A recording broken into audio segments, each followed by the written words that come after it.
Bueno, pues muchas gracias y una disculpa por este retraso con la presentación.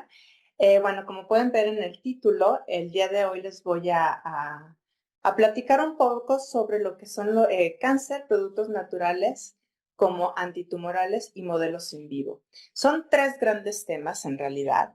El cáncer por sí misma, ¿no? Esta enfermedad que tiene consecuencias sociales, económicas, de problema de salud mundial y los productos naturales como una fuente de moléculas nuevas que pueden tener propiedades antitumorales, bueno, y que pueden ser bioactivas para otras enfermedades, y cómo utilizamos los modelos in vivo, en especial los ratones, para probar justamente estas nuevas moléculas y ver si son eficientes y pueden mejorar en cuanto a toxicidad con respecto a los fármacos que usamos actualmente como antitumorales. Eh, no puedo pasar la diapositiva. Ahí está, gracias. Bueno, para contextualizar un poco acerca de las enfermedades que son no transmisibles o las transmisibles, así es como las clasifica la Organización Mundial de la Salud. Actualmente las enfermedades no transmisibles, que son justamente las no infecciosas, matan alrededor de 41 millones de personas alrededor del mundo, es decir, un 74% de todas las muertes. Esto se concentra básicamente en los países de ingreso mediano y bajo. La primera son las enfermedades cardiovasculares, que están seguidas por el cáncer, las de respiratorias crónicas y la diabetes, que bueno, aquí está un poco en disputa porque la diabetes cada vez tiene mayor incidencia y mortandad alrededor del mundo. ¿Cuáles son los factores principales que están afectando justamente el desarrollo de este tipo de enfermedades? Pues sigue siendo el tabaquismo, la inactividad física, el consumo, exceso consumo de alcohol, una alimentación poco saludable y la contaminación atmosférica. ¿Cómo podríamos detener esta gran pandemia, ¿no? Sobre todo de este cuatro grupos de enfermedades? Pues sería una detección oportuna, la prevención y un tratamiento adecuado. Ahí. Gracias. En cuanto al cáncer, aquí quise mostrarles la estadística epidemiológica más reciente, que es del 2022, pero a nivel mundial y clasificado por continente. Del lado izquierdo está en barras azules la incidencia y del lado derecho en barras rojas la mortalidad. Como podemos ver aquí, el de mayor incidencia está en Oceanía, seguida por Norteamérica, Europa, Latinoamérica, Asia y África. Y la mortalidad se ve de otra manera. El primer lugar está Europa, después Oceanía, África, Asia, Latinoamérica y Norteamérica. Esta distribución tan diferente se debe a diversos factores, ¿no? Sobre todo en una enfermedad como el cáncer. Una es la detección oportuna, el tratamiento, respuesta, tratamiento y sobre todo los registros que se hacen. No es lo mismo el registro que se hace en Europa o en Estados Unidos que se hace en África o en América Latina, en donde muchas veces no hay un registro adecuado, sobre todo de mortandad específico sobre el cáncer. Y la siguiente, por favor. En cuanto a la incidencia y mortalidad, pero por tipo de cáncer, también se los muestro aquí en esta diapositiva. En cuanto a incidencia y mortalidad alrededor del mundo, como la última estadística que se hizo en el 2022, el número 1 de incidencia es el cáncer de mama, seguido por próstata, pulmón y colorectal. En este caso, estos registros se hicieron para ambos sexos. Entonces llama la atención que el primer lugar sea mama y el segundo lugar sea próstata. En cuanto a mortalidad, el primer lugar es el pulmón, seguido de cáncer de mama y colorectal. La siguiente, por favor. Y aquí, bueno, pues vamos a empezar a definir qué es la célula tumoral. Desconozco si ustedes saben, están familiarizados con esto. Entonces, bueno, les voy a platicar de las características más comunes que tiene una célula tumoral y por qué se define de esa manera. La primera es que tiene un crecimiento descontrolado, es decir, la proliferación no termina, ¿no? La división de las células siempre se está dando, no responde a las señales de otras células. Estas células no cuentan con mecanismos de reparación ni son reemplazadas. Son capaces de viajar y colonizar nuevos órganos, a lo cual se le conoce como metástasis, es decir, no están adheridas realmente. Entonces se pueden desprender, llegar a torrente sanguíneo y de ahí, ¿no?, transportarse y colonizar otros órganos generando la metástasis. Son capaces de evadir el sistema inmunológico y además tienen la formación de angiogénesis, es decir, cuentan con su propio sistema circulatorio que le da un abastecimiento de sangre al tumor. La siguiente, por favor. Hanahan y Weinberg son dos investigadores que han hecho, ¿no?, la propuesta de definir a la célula tumoral y les denominó a esto los hallmarks del cáncer. Dentro de sus revisiones empezaron desde el año 2000, en donde solamente tenían 6 características definidas. Para el año 2011 agregaron 4 más y en el 2022 ya son 14. Es decir, son todas estas características que hacen a la célula tumoral única. Dentro de ellas, como les mencionaba anteriormente, pues tenemos la resistencia a la muerte celular, es decir, ¿no?, la evasión a la muerte natural, como podría ser por apoptosis, por autofagia, senescencia, ¿no? Activación de invasión y metástasis, la capacidad que tienen para mantener su replicación e inmortalidad, ¿no? Su evasión al sistema inmunológico, y hoy en día, bueno, todos estos cambios epigenéticos que son tan importantes y que también le confieren cierta característica a la célula tumoral. Siguiente, por favor. Debido a esto, bueno, pues entonces se plantean los nuevos blancos terapéuticos. Como sabemos, la célula tumoral, bueno, pues tiene todos estos mecanismos propios que los hacen únicos y mantenerse en proliferación. Entonces, las monoterapias nos hemos dado cuenta que no funcionan realmente porque están atacando únicamente un blanco de la célula tumoral. Por lo tanto, hoy en día se propone utilizar diferentes fármacos en conjunto, algunos en coadyuvancia, o más bien mezclas de estos que ataquen diferentes blancos terapéuticos y tengamos mayor oportunidad de hacer morir a la célula y además lo que intentamos es disminuir el costo para el paciente, es decir, todas esas consecuencias colaterales que también deterioran la salud del paciente. En el caso de mi grupo de investigación nos basamos prácticamente en 3 blancos terapéuticos que son los que más nos interesan. El número 1 es la promoción de la muerte celular por apoptosis o por autofagia, también es la que estamos buscando, y en algunos casos en esencia. ¿Cómo podemos a través de los fármacos disminuir el proceso inflamatorio y por lo tanto evitar que se desarrolle cáncer?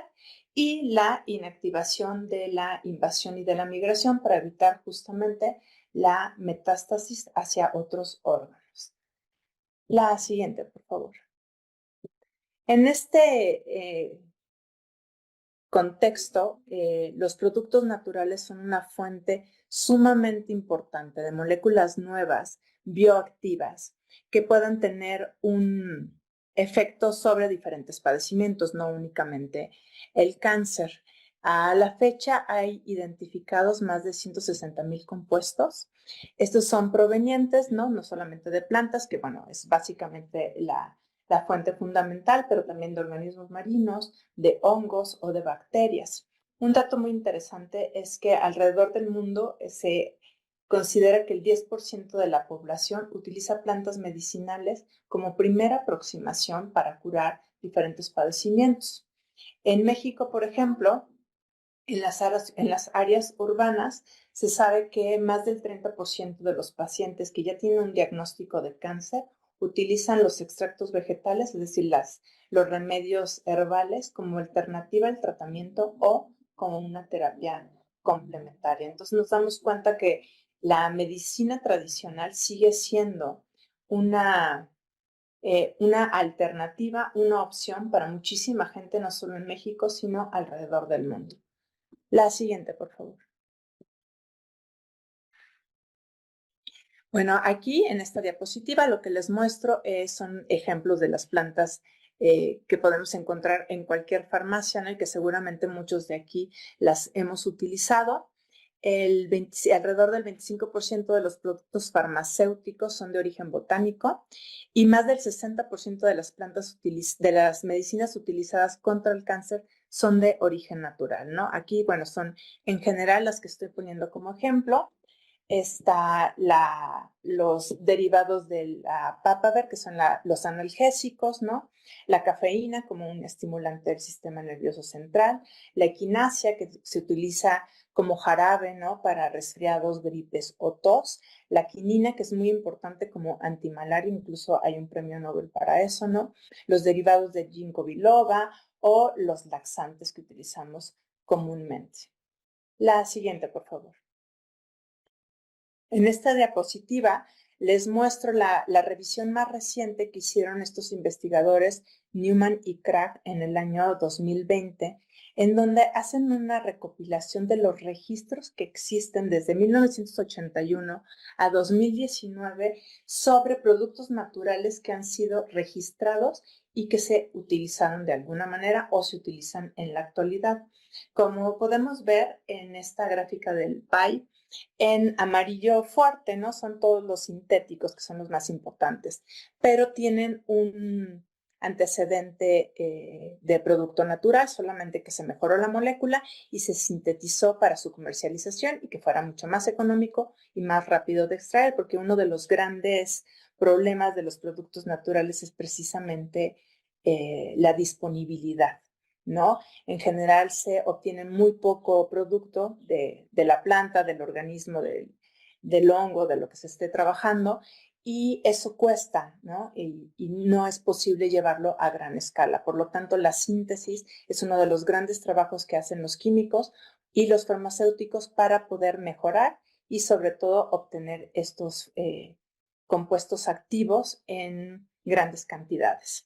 Otros de los que destacan es el triangulito verde de color clarito, que son los derivados de plantas, ¿no? Entonces, es muy, muy importante, o aquellos que son derivados de proteínas y de péptidos en azul. La siguiente, por favor. Y aquí les muestro lo que son los fármacos anticancerígenos de origen biológico.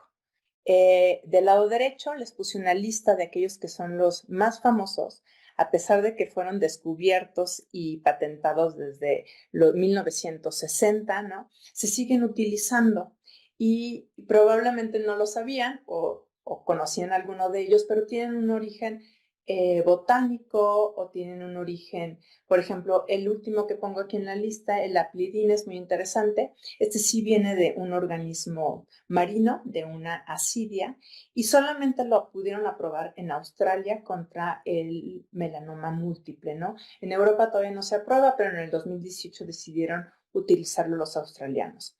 Los demás, bueno, pues son los alcaloides de la planta de la vinca, ¿no? El fluoracilo, la doxorubicina, que era un antibiótico en un principio, ¿no? Y el más famoso de todos, que es el paclitaxel o Taxol, que fue puesto en contacto con los pacientes desde 1993, ha sufrido diferentes transformaciones, mejoras, y es el fármaco por excelencia para el cáncer de mama.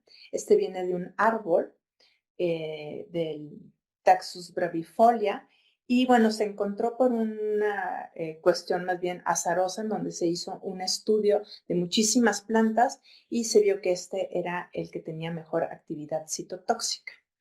Siguiente, por favor. Bien, ahora vamos a hablar un poquito sobre los modelos in vivo y por qué se utilizan. Los modelos in vivo, bueno, no solamente son ratones, ¿no? También existen las ratas, los conejos, los gatos, perros, borregos, ¿no? Los cerdos. Y bueno, se utilizan en diferentes áreas de la medicina, no solamente en la oncológica.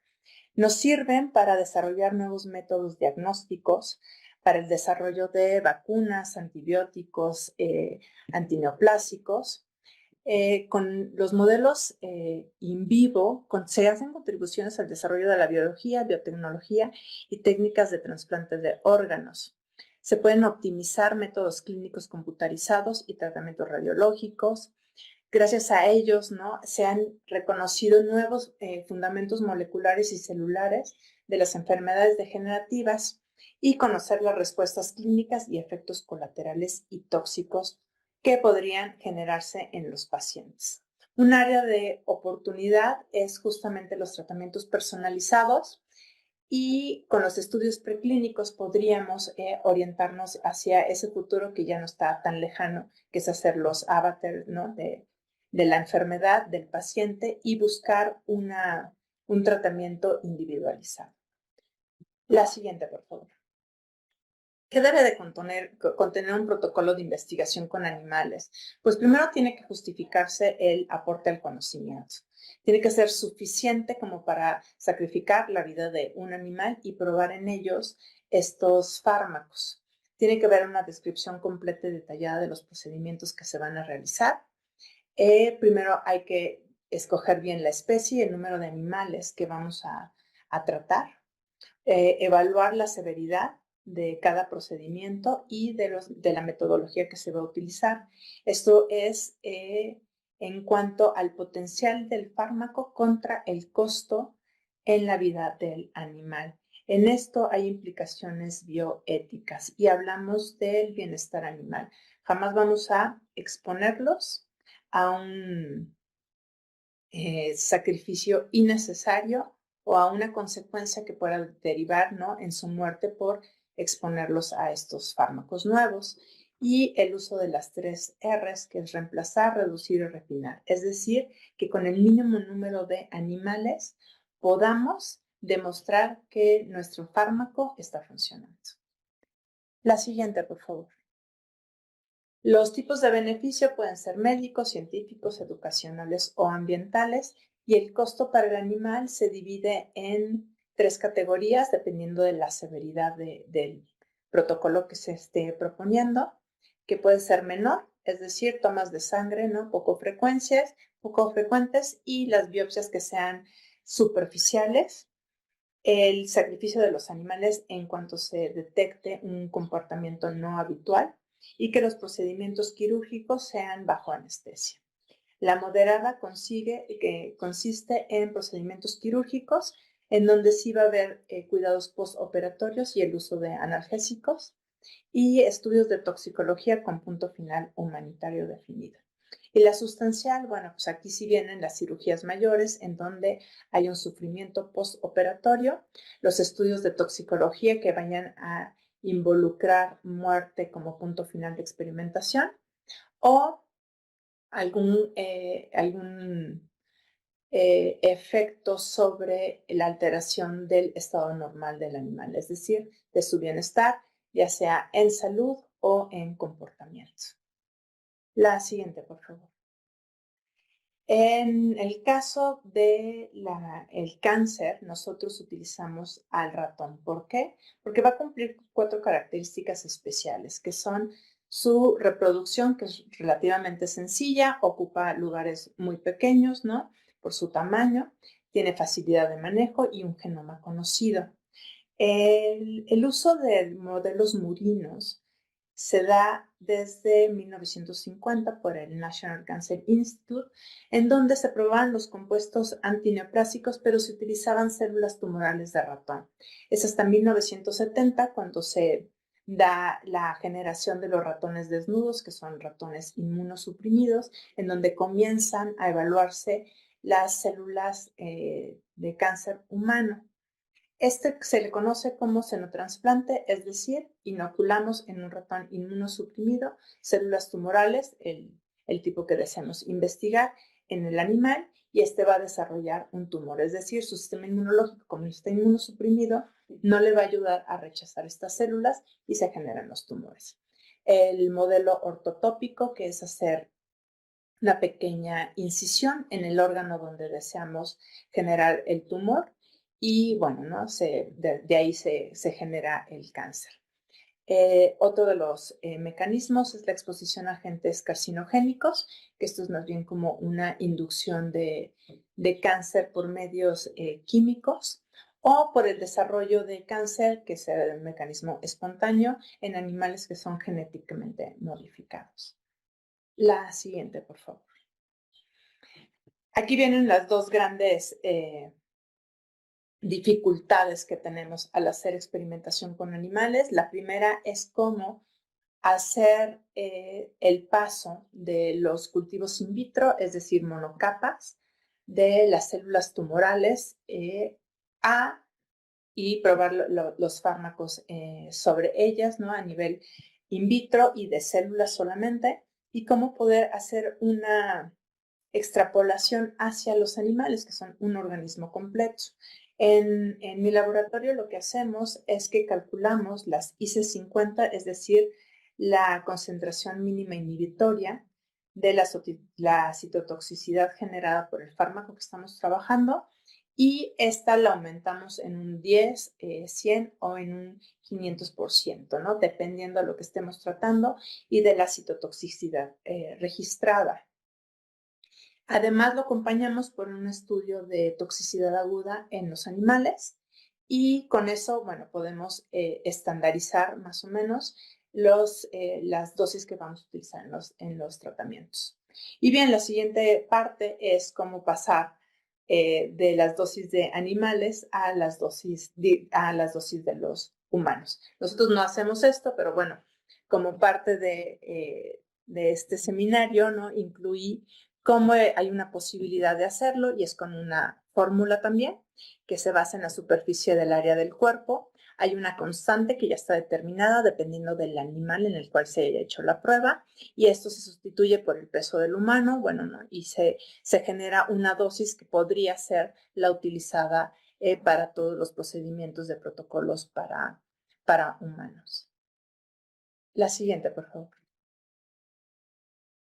Y bueno, pues existen muchísimas desventajas de los modelos in vivo, como se los estaba mencionando anteriormente, ¿no? Una de ellas es la dificultad de la recolección de las muestras biológicas, la dificultad para administrar las sustancias, sobre todo encontrar el vehículo adecuado para que nuestra sustancia sea soluble y que este vehículo no afecte también, ¿no?, la respuesta al tratamiento por parte de los animales. Esto es algo que tenemos que hacer muchísimas pruebas, sobre todo de solubilidad, y que lo que queremos inocular dentro del animal realmente pase todas las barreras. La dificultad de las cirugías, ¿no? El resultado de los animales, de los modelos murinos, no siempre va a ser reproducible con éxito en humanos. Es bastante complicado, ¿no?, el cálculo de la dosis en humanos a partir de animales. Y bueno, como una ventana de oportunidad nuevamente, vemos que hacen falta modelos o mejorarlos para ensayos de tratamientos previos, enfermedad refractaria, problemáticas con quimioresistencia o metástasis. Sabemos que estos dos últimos, la quimioresistencia y la metástasis, son de los grandes problemas que tenemos para los pacientes con cáncer. La siguiente, por favor. Existen diferentes aproximaciones para buscar los productos naturales, ¿no? Y poder extraerlos y probarlos, etcétera. Una de ellas, pues, es la etnofarmacología, que es la base de la investigación que nosotros hacemos. ¿Por qué la etnofarmacología? Porque nosotros buscamos plantas medicinales que sean culturalmente importantes en nuestro país. Esta disciplina, ¿no?, además se apoya en otras como son la antropología, la biología, la farmacología o la química. Entonces hacemos un estudio de campo o de literatura, encontramos plantas medicinales que ya han sido reportadas como uso antitumoral, y de ahí empezamos a indagar sobre su uso, la extracción, la frecuencia y qué resultados les ha dado a esa población, para llevarlo al laboratorio y tratar de validar justamente estas plantas, y por último, ¿no?, buscar las dosis adecuadas y validar, ¿no?, el uso tradicional, y al mismo tiempo, pues, aportar con el descubrimiento de nuevas metabolitos secundarios que sean bioactivos. Siguiente, por favor. Bueno, ahora sí, después de toda esta introducción, como resumen, les voy a platicar acerca de la publicación más reciente de mi grupo de investigación. Es uno de mis alumnos de doctorado. Con él lo que hicimos fue trabajar con una acetogenina que se llama la herradurina. Aquí la tenemos del lado derecho. Las acetogeninas son metabolitos secundarios que son característicos de la familia Anonaceae y por eso se le conoce como acetogeninas de Anonaceae. En este caso, nosotros trabajamos con la Anona macroprofilata. Estas son muy parecidas a las guanábanas, ¿no? Las anonas son guanábanas, la que nosotros comúnmente comemos, ¿no? Es la Anona muricata, que esa es la guanábana. En este caso, escogimos la macroprofilata. Esta se encuentra en la Sierra de Chiapas y también tiene uso medicinal. Está reportada para el tratamiento de cáncer de piel y tumores gastrointestinales, por eso nos llamó tanto la atención. La herradurina no es un compuesto nuevo, de hecho ya tiene muchísimos años de haberse descrito e identificado y hubieron estudios previos sobre su citotoxicidad en líneas celulares, todo esto fue in vitro, líneas celulares de cervix, como es GILA, la SW480, que es de cáncer de colon.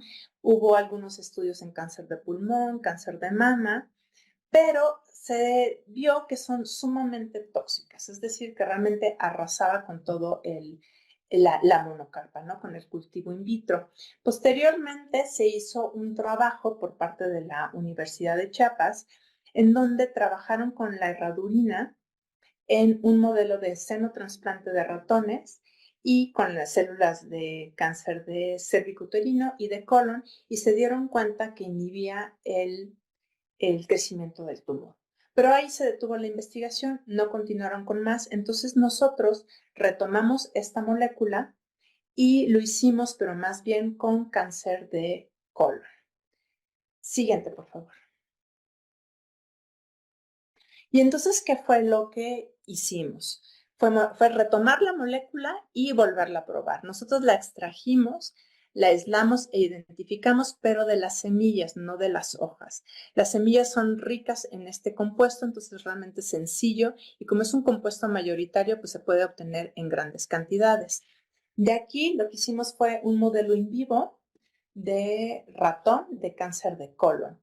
Este fue inducido químicamente por dos compuestos, por dos reactivos, el AOM, que es el azoximetano, y el DCS, que es el dextransulfato de sodio, y uno es el carcinógeno y el otro es el inflamatorio.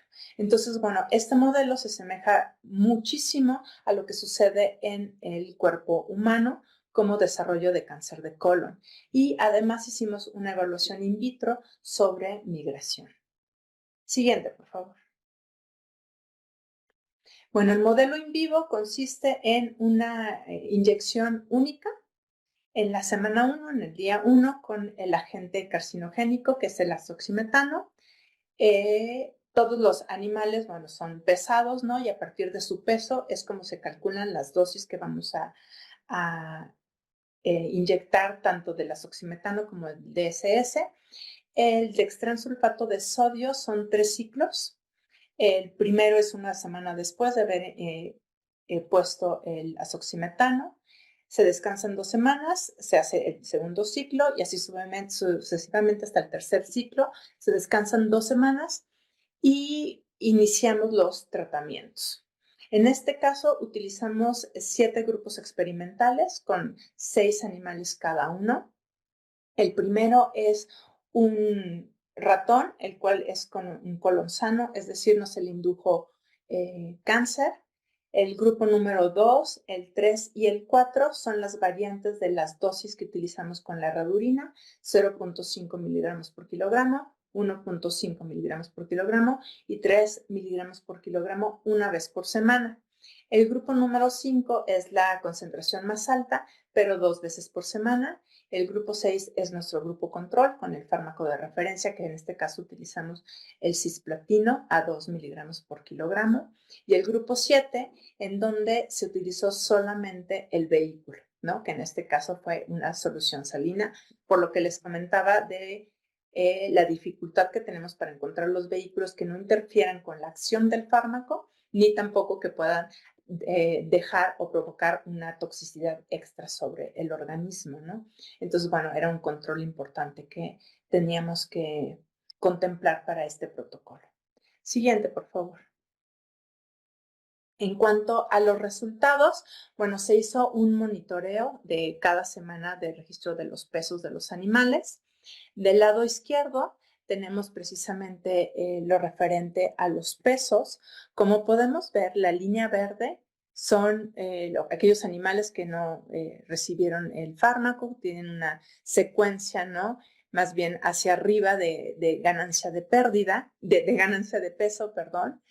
En el caso de la línea amarilla y rojita que corresponden al control que no tuvo ningún tratamiento y a los animales que fueron tratados con la menor dosis de la herradurina, vemos que en la semana 11, que es cuando inicia el tratamiento, bueno, todos parten de un mismo peso y estos dos grupos, ¿no? Disminuyen su peso considerablemente al final del tratamiento, que es a la semana 16 y es cuando se sacrificaron los animales.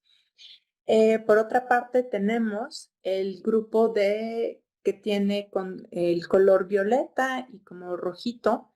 Ellos dos son los que tienen la dosis más alta de la herradurina. Y como podemos ver, hay una reconsideración en el peso, ¿no? Hay una recuperación, disculpen, en el peso de los animales y están muy cercanos, ¿no? Los que recibieron cisplatino y los que recibieron 1.5 miligramos por kilogramo. Este registro es sumamente importante porque nos indica parte del bienestar del animal. El hecho de que vuelva a comer indica, ¿no? Justamente que está teniendo una recuperación y que está recibiendo bien el tratamiento. Acuérdense que como este es un modelo de cáncer de colon inducido, ¿no? Naturalmente, nosotros no podíamos estar vigilando lo que sucedía constantemente porque significaba sacrificar a los animales. Entonces tuvimos que, previo a hacer nuestro tratamiento, poner nuestra prueba a punto y saber en qué momento los organismos ya tienen desarrollo de tumores para iniciar el tratamiento y poder tener un comparativo. Por otra parte, llevamos a cabo el registro del índice de enfermedad, que está en la gráfica del lado derecho, la B. Aquí lo que se contemplan son 3 parámetros principalmente, que es desarrollo de prolapso anal, diarrea y sangrado, los cuales son indicadores de cáncer de colon en los ratones. Entonces, es un registro y se hace un estimado con valores del 0 al 4 y de esta manera se hace la estadística. Como podemos ver en el centro, a la semana 11, en donde ya está instalado el cáncer, todos parten del mismo lugar, ¿no? Con los mismos síntomas, es decir, tienen prolapso anal, tienen diarrea y sangrado. Sin embargo, aquellos animales que no recibieron tratamiento o que es la línea roja, ¿no? Que tienen no tratamiento, ¿no? Y los que están con la solución fisiológica. Por otra parte, tenemos al grupo que recibió la herradurina en una concentración de 0.5 miligramos por kilogramo de peso y aquellos animales que recibieron la herradurina en los 3 miligramos por kilogramo 1 y 2 veces por semana. Aquí podemos ver que disminuyó muchísimo, considerablemente, todos estos efectos colaterales que da la misma enfermedad. Estos dos parámetros que medimos, tanto el DAI como los pesos, son indicadores de toxicidad a nivel más bien de tipo como macroscópico, ¿no? Es decir, podemos notarlo en el comportamiento, en las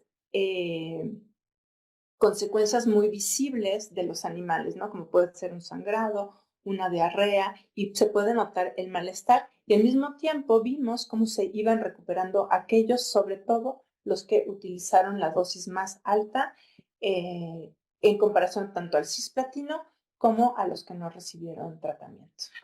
La siguiente, por favor.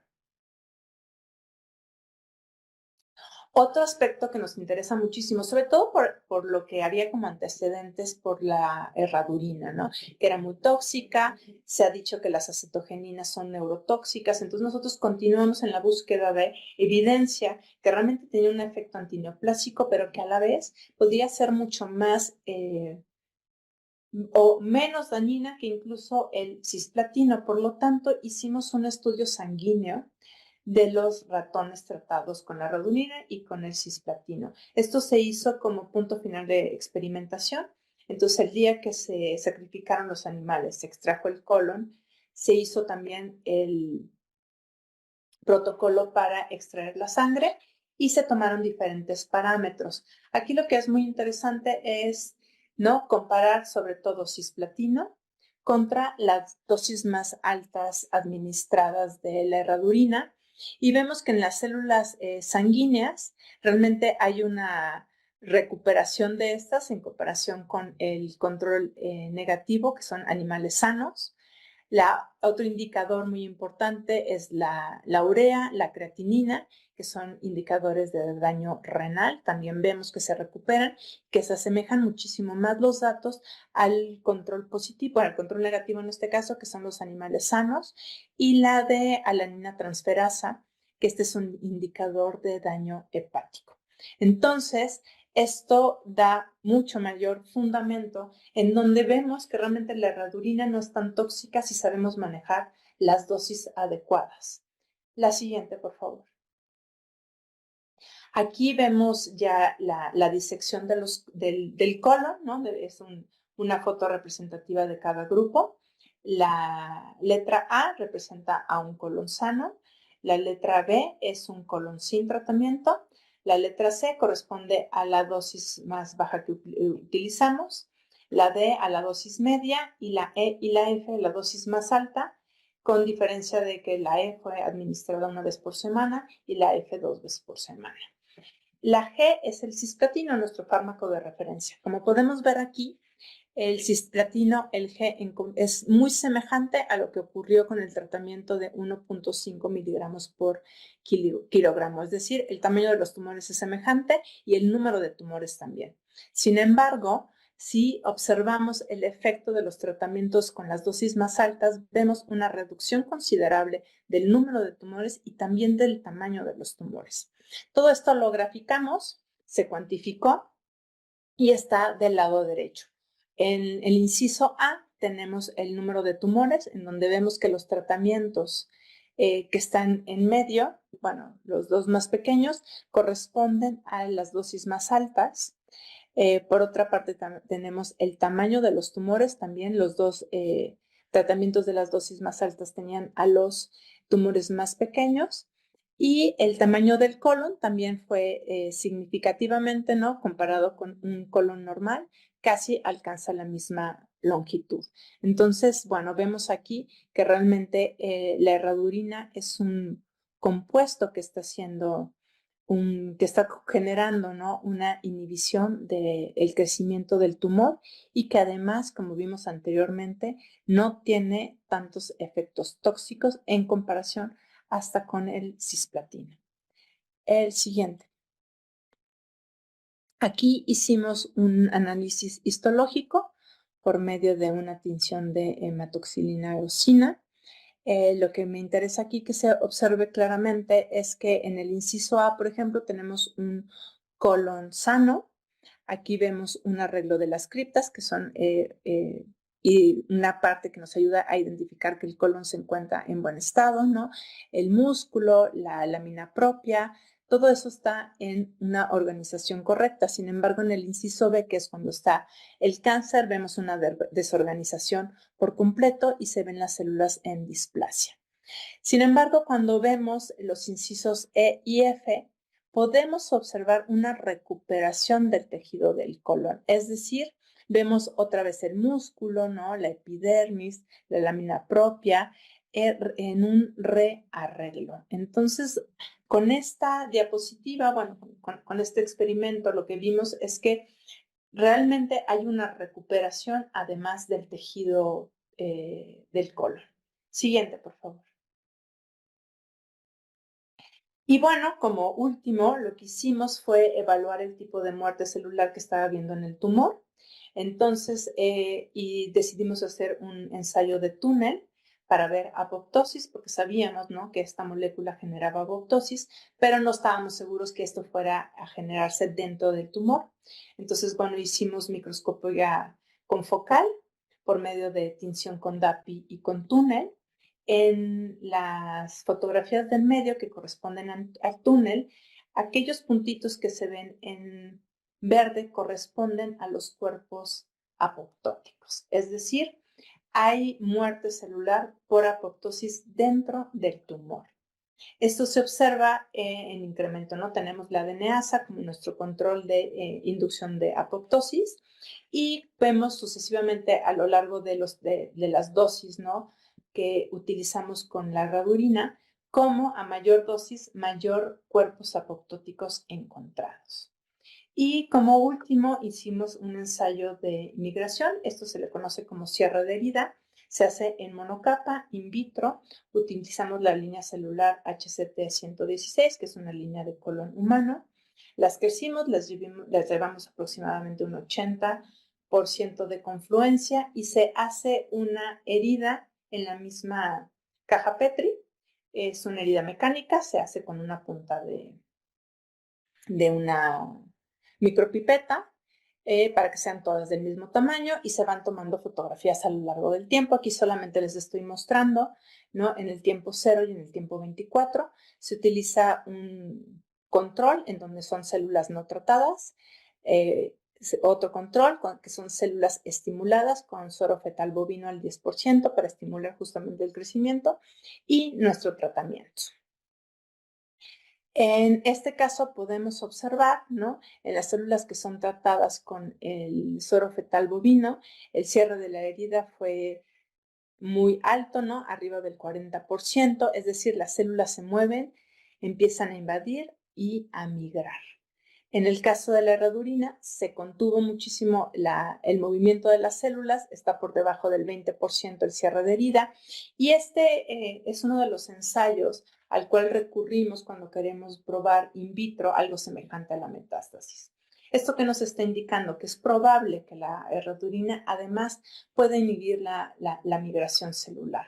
Esto, bueno, evidentemente se tendría que cotejar con otro tipo de experimentos y montar un modelo in vivo para ver qué tanto representa, ¿no?, ya dentro de un organismo completo, si realmente la herradurina podría detener la migración de las células y evitar la metástasis. Siguiente, por favor. Y bueno, ya como último, solamente agradecer a mis colaboradores y sobre todo a mis alumnos. Muchas gracias. Si tienen alguna pregunta, por favor, estoy abierta.